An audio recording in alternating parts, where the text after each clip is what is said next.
қаһарын қорқып жылар Қожа Ахмет. Рахыман атты рахымын серттің болар Қожа Ахмет. Құдайым көп құлайым, кешіргейсің Құдайым. Кім бар құлдар ішінде, дертіңді ұғар Қожа Ахмет. Мұнафықтар ылаңа күні қылмыс қылады, жүзін жаспен жуады, өртің бар Қожа Ахмет. Тарих атты білмедім, хақиқатқа кірмедім, бір бұйрығын ілмедім, дертің болар Қожа Ахмет.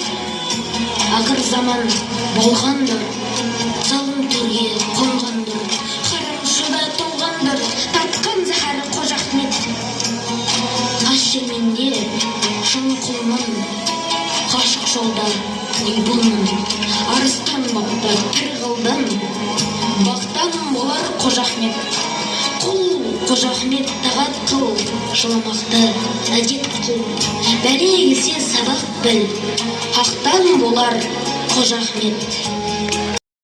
Оқыған Әлсұлтан Ғабитұлы. Арнаға тіркеліп, лайк басып, қолдап отыруды ұмытпаңыздар. Рахмет.